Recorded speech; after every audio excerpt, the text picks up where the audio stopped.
All right. As the title suggests, I'm going to be talking about hacking back or attacking adversaries themselves. I am going to be popping some shells at the end of this, but the talk itself is not so much a focus on whatever exploits I've found. If there's anything that I'd like you to take away from this talk is that a lot of the rats that are used by nation states or state actors are very vulnerable. And so the takeaway I'd like is, like, if any of you are interested in vulnerability research, this is a very ripe field for the picking. A little bit about myself. I'm a senior security researcher for Symantec. Before that, I was with Blue Coat before they acquired us. I worked before that. I was with the Department of Defense, doing a lot of fun games. And then even before that, I was an IT manager, so I've done some time in the trenches. I kind of have a good perspective on this from all aspects, I feel. With that background, though, it should be pretty apparent that there are going to be some disclaimers. First off, I am not speaking for my employer, current or prior employer. Probably what I'm discussing with you is illegal for wherever you are. Maybe it's not, but if you get in any kind of trouble, please don't blame me. That being said, if you have some fun with this and you find something cool, I'd love to hear about it. So here's what kind of got me started down this path, and that was the sophisticated actor term. It really bothers me. It's this defeatist attitude that the defense has, like, oh, they were sophisticated, there's nothing we could have done, or they'll eventually get in, you know, I can just do my best. This defeatist attitude just not good for our community as an industry in general. It's just kind of it promotes doubt.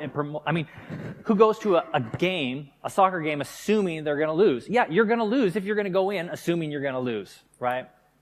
And furthermore, the term sophisticated, I'm not even sure what they're trying to convey with that word. Can you imagine how that conversation goes to the CEO when you've been hacked? Sir, we've been hacked. How do we get hacked? Well, they were sophisticated. How do you know they were sophisticated? They were wearing a monocle, so clearly they were a sophisticated actor. Yeah, I don't know what they try to portray, but for me, it's just an annoyance. And so that's why I went after these guys. I wanted to show that they're not as sophisticated in the fact that they play on the same playing field that we do, that they can be hacked, compromised, just like we can. Now, hacking back's not a new topic, right? It's been around, it goes on, it's been a hot topic for quite some time. It's recently resurfaced, but 5 years ago at Black Hat, they did an anonymous survey, and over one-third of the people surveyed admitted to hacking back in some form, right? It happens, it goes on, whether we like it or not.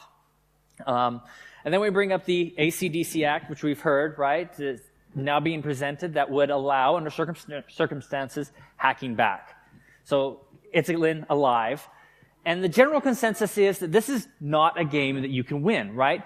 Like most everybody agrees that if you hack back, you have very little to gain. You can't really delete your documents. Any movie star who's had their photos leaked online knows that that's just not going to happen, right? You try to delete them, you cause more trouble in the process. But even if you were to hack back, what do you have to gain? You just have things to lose, typically. The liability if you hack the wrong target, the lost productivity as your very senior guys are trying to hack somebody rather than fixing the problems you had in the first place. What if this gets disclosed publicly? You'll lose face, you'll lose reputation. Not to mention, if you do actually hack back, they had noticed this, and then they decide to come at you double strong, right? Then you've got an escalation issue. And furthermore, what we've seen, or what people have said, the majority of the reason why companies hack back is it's out of a sense of revenge. Like, I want to do something. I know the government is not capable or won't respond, so I'm going to do something myself. And most of this response, like a revenge-type attitude, is not useful at all. So you possibly RF the machine, right? They just spin up another VM somewhere else. You didn't do them any damage. Or it might not have even been their machine. It might have been somebody else's machine that they compromised. That being said, I do think there is a use for hacking back. I'm a security researcher, and as we all know, attribution is hard. But if you can observe what an attacker is doing, what they're targeting, what they're interested in, then that can tell you a lot about who the actor is. And that's where I feel that there's the most value in hacking back, is to learn about what the attacker's doing. And truthfully, that's what the ACDC Act is actually trying to do. From it, it says that you cannot hack back to destroy or cause physical or financial injury to the attacker, the adversary. But instead, you can only hack back for the purpose of establishing attribution of the criminal activity or to monitor the behavior of an attacker. So on that term, I kind of like the ACDC Act. Now, don't get me wrong, I don't think it's perfect by any means, but I think it gets us started on the right path. I didn't come here, or you didn't come here to listen to me talk about what I think about ethics or what's legal or what's not legal. So I'm going to leave it at this, but just kind of say, were this bill to pass or were it legal in your country, here's what we could accomplish. Before I get going, I want to make some terminology clear.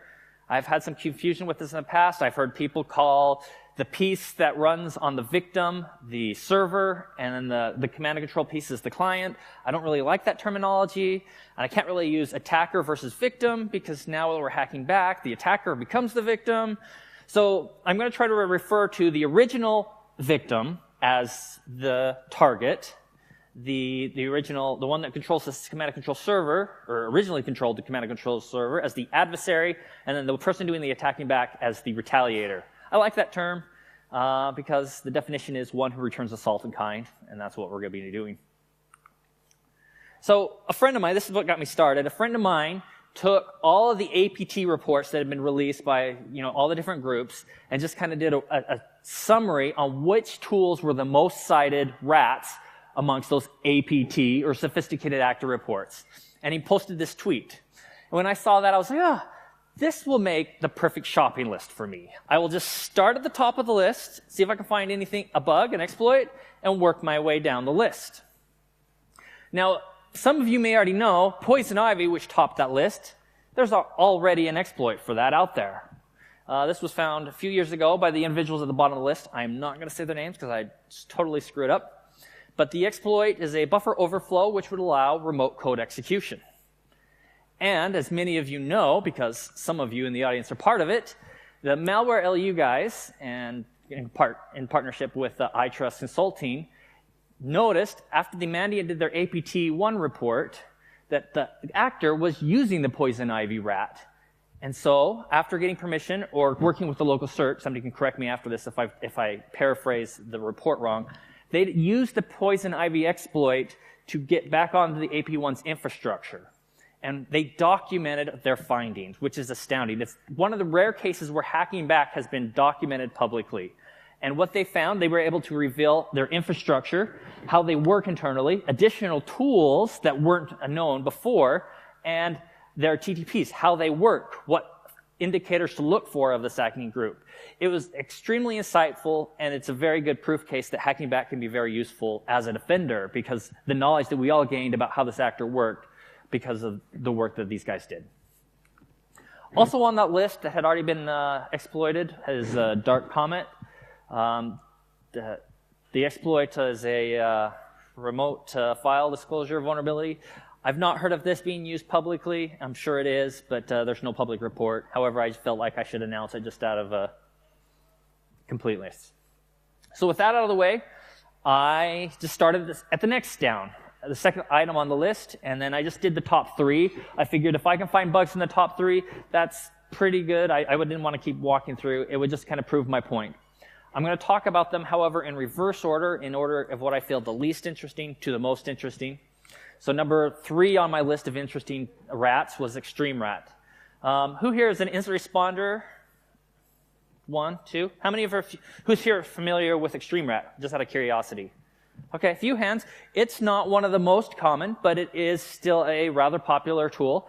It's typically used more by script kiddies, but it does see a lot of sophisticated actor use as well. This is a screenshot from the command and control component. I have one victim, and if you right-click, you can see the capabilities that the command and control component has on that victim.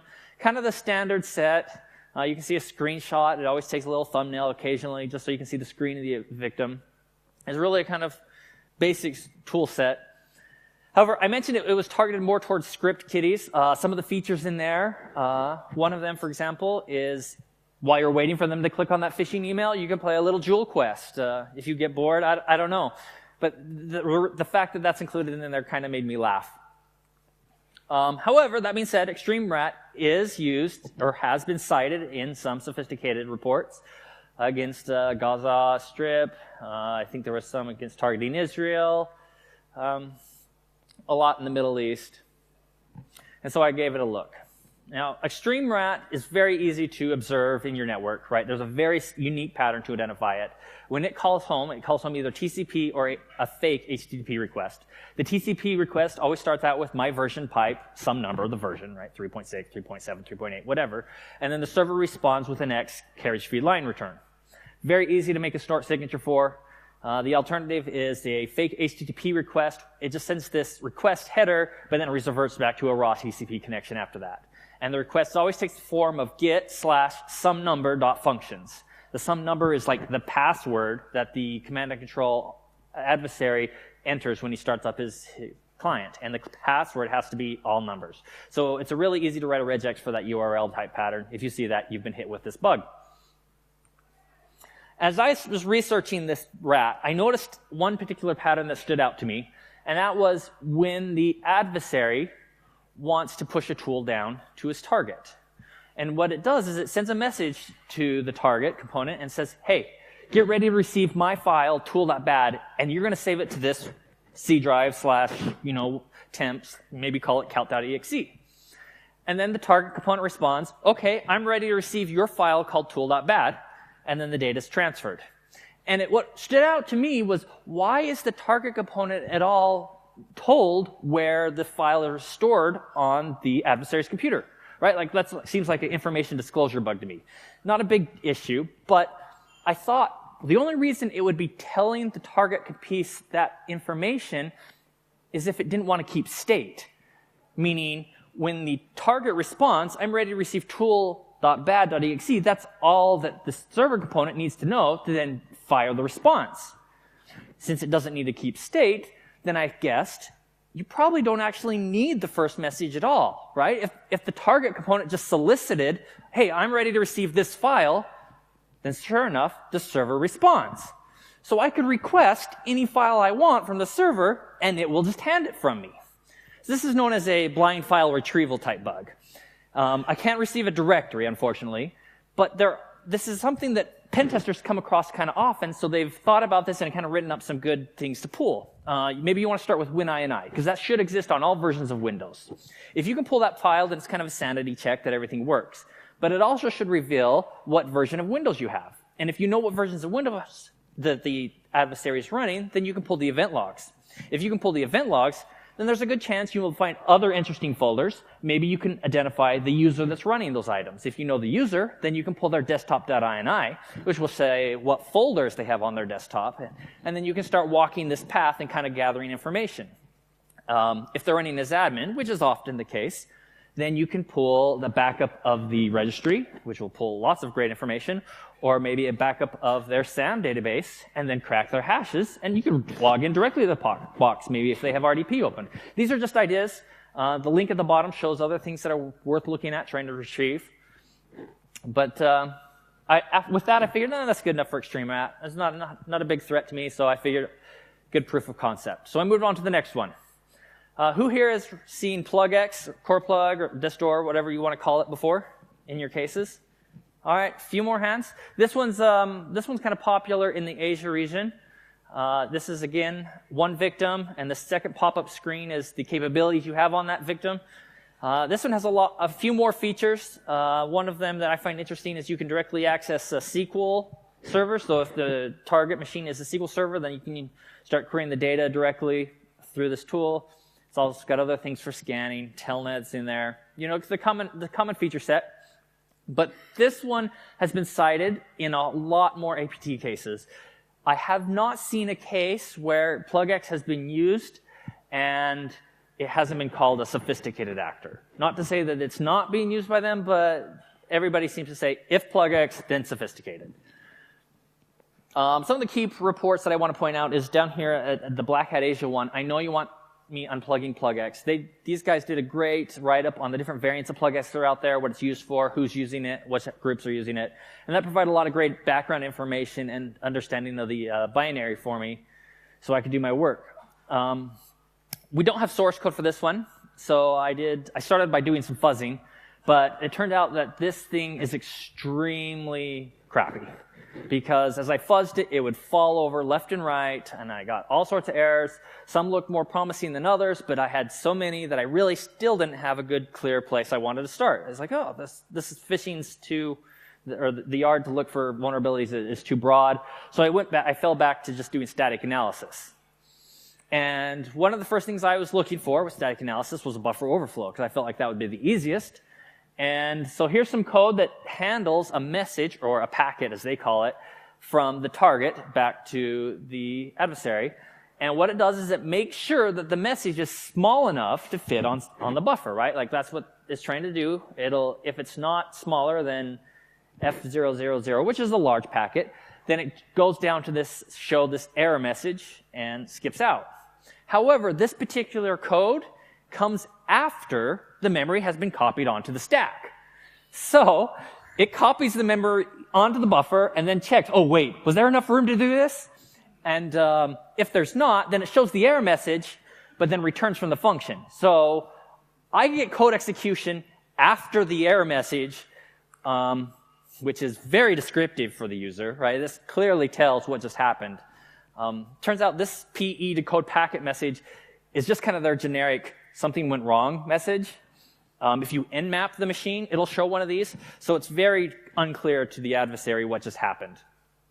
And it doesn't matter how it's acknowledged, if they click the X or they click the OK. Either way, as soon as this pop-up goes away, then code flow returns to the stack, which has been corrupted, which means I get execution.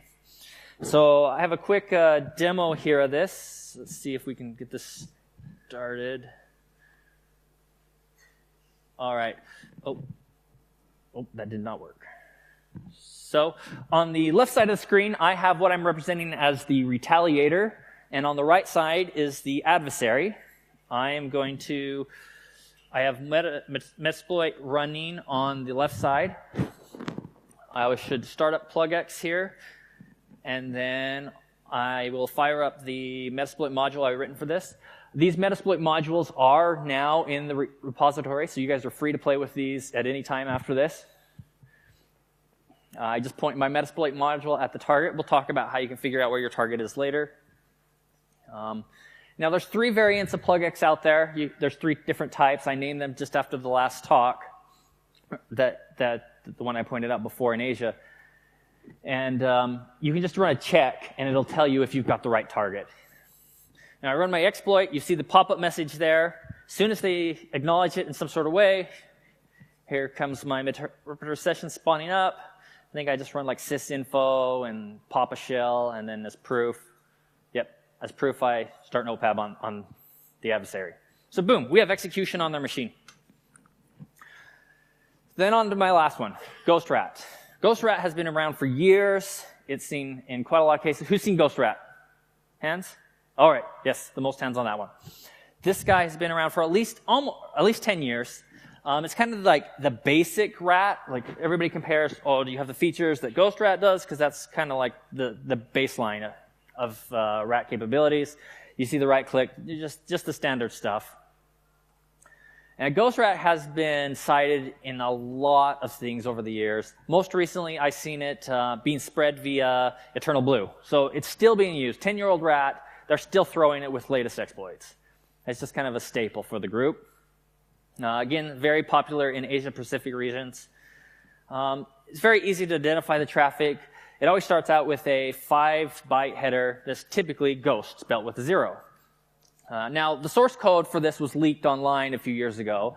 And after that, then the group started realizing, hey, this ghost pattern is really easy to detect. So they tried to modify it. But they usually just modify it by changing it to a different 5-byte pattern. Snora, a colleague of mine, generated this list right here. These are all the different variants that we've seen in the wild. One of those is 6 characters. The rest are all 5. And again, even if you change that up, the pattern is still that 5-byte magic header a 4-byte size, and then a zlib compressed buffer. So it's very easy to identify this traffic, even if they change that up. And as I did my research into it, I saw similar vulnerability to the extreme rat, but this time the other way. So when the adversary wants to pull a file from target, they'll send that typical message, give me your file.doc so I can save it to my stash.file.doc. Then the target responds back, here's the data, so you can save it to this folder. And sure enough, the first message isn't needed. So I can say, oh, here's the data, save it to startup.whatever.exe, right? And there you go, you've got a backdoor. No, now, Windows isn't that easy because Windows changes the path to startup every once in a while. So different versions of Windows has it in different places. So I wanted something better. And it turns out that GhostRat also has a sideload vulnerability. So if you drop a file called OLE DLG in the same folder, which is just like the default folder, right? Then it will try to load this when it starts up, and it's only looking for one export from that DLL, and that is OLE UI busy, which is basically just asking, is it all right if I make the UI busy? So if you make a simple function called that and return true, then GhostRat will load this and be none the wiser that it has just been backdoored. So you can backdoor their backdoor. Well, this is pretty good, but this still, before it takes effect, it still requires GhostRat to be shut down and restarted, and I wanted something more immediate. So I kept looking. Now, like I said, the source code for GhostRat has been put online, and source code is a lot easier to look for bugs, right, than looking through the static analysis. And sure enough, look in a short scan, I found that they are mem setting this buffer to 0, which is called remote drive list, and then they copy to that buffer a buffer they got from the target, and they copy the size based on the size of the target buffer. So it's a buffer overflow into a C+ class. The thing I override is on line 45. It's a 1024 character buffer. It's meant to store the drives that the machine has, C, D, E, and Z, And so they figured, oh, well, it's only going to be 26 at max. So to figure 124 should be enough, right? Well, I can come up with a lot more drives than 124. Enough that I can overwrite something in this structure. I chose to overwrite one of these subclasses. And so when that subclass is accessed, it's a function off the subclass. So that means I need to control a pointer to a pointer, which is not really fun unless I know where I am in memory, which means I need to know I need another bug that would give me an information disclosure to show me where I was in memory. I was lazy at this point. Instead of doing that, I took the easy men's route and just sprayed the heap, so I knew I'd be just about anywhere. And then, with a good probability, I would just jump to my heap that's got like a big sled, the old school way. Dep would break this. However, I could not get Ghost to run on any server that I had Dep enabled. Apparently, something about how Ghost is set up that it just breaks with Dep. So wherever Ghost is, Dep's not running, so I didn't really have to worry about that mitigation. Now, before I show that one in use, I have a demo for that one, I wanted to talk about some work here by Kev the Hermit. He's written decoders for all these different rats, meaning if you've found a piece of the malware, you can run this script on it, and it will extract from that piece of malware the C2 information and the configuration information. So if you were hit by a piece of malware and you identify it as one of these, you can run his script on it, find out where the target is, and then use my exploits to hack back against your assailant. Or, if you don't want to wait, Shodan recently added a feature known as the Malware Hunter. And one of the types of servers they look for is a GhostRat server. So you can simply just do a search on Shodan, find yourself some nice targets, and start hacking. So with that, let me start my demo again. Same story. On the right is the adversary. On the left is the retaliator. This time I'm going to change it up just a little bit, as I'm going to generate a piece of malware from the adversary, and we'll just get that in some sort of way. Usually it's like phishing, right? So in this case, since it's just a VN, I'm just going to drag it out. I closed the GhostRat for some, I don't know, I wasn't thinking. But anyways, I just dragged out my server components here. Now I'm going to run the rat decoder script that Kev wrote on my piece of malware. And there it shows the IP address, the port of the C2 server. So I'm then going to, I realized I shut down the C2 server, start it back up. I'm going to fire up Metasploit, and use my exploit using the information we pulled from the malware and target them right back.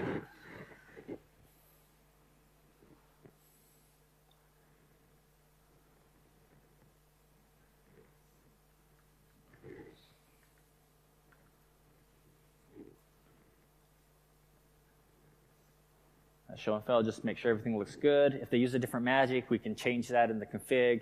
If you run a check, it'll say, hey, I think they're using this magic. So you can just update your magic to match whatever they're using. And then I run the exploit. Now it's going to take a while because I do a large heap spray. I want to make sure I have a good probability of landing in my code.